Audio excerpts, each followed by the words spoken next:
We'll go to Wall Street now, where stocks tumbled and oil prices surged in the wake of Israel's strikes on Iran. The Dow down over 700 points as tensions heighten in the region of some of the world's top oil producers. Investors brace for a spike in prices to rattle the global market and potentially drive up inflation. So let's get to a look at the top 500 stocks. This is our interactive heat map brought to you by FinViz, and you can see just a sea of red happening right now. Let's bring in CBS News MoneyWatch correspondent Kelly O'Grady to walk us through the reaction on Wall Street. Hi, Kelly. Hey there, Jules. Yeah, so the Dow finished down 1.8%, and it's not as bad as it could have been. You know, this wasn't one of the days that we saw back in April, but it does reflect a lot of investor uncertainty. You've heard me use that word a lot when it comes to tariffs. It becomes even more clear when we are talking about an escalating geopolitical situation and potentially large-scale conflict. Now, there are always winners and losers. Even in situations like these, the defense stocks and the energy stocks, those had really good days, Lockheed Martin in particular. But what I will note is we're going to be watching the market over the next few weeks as this conflict sort of plays out between these two nations.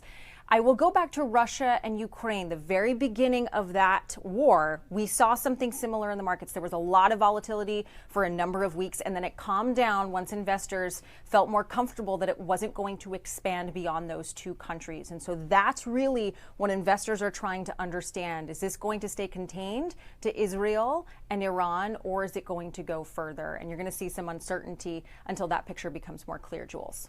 So, Kelly, what does this mean for oil prices and inflation?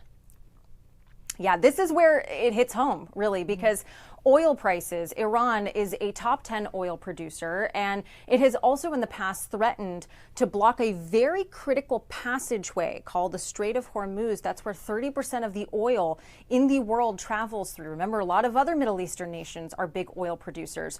Oil is traded on a global market, supply and demand. It is simple economics. If there is a threat to that supply, then prices are going to go up. And that's why you saw them jump over 8% versus last night.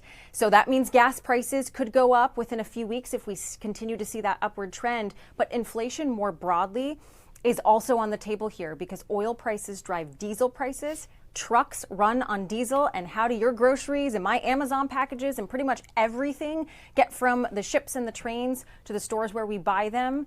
It's trucks. And so that's why when you see oil prices go up and diesel prices go up as well, that's the canary in the coal mine when it comes to inflation. I go back to the Russia-Ukraine war that summer of 2022. That's when we saw record gas prices and 9% inflation. So if things continue this way, that's a big concern for a lot of businesses in the Federal Reserve, Jules. All right, good information. Kelly O'Grady. Kelly, thank you.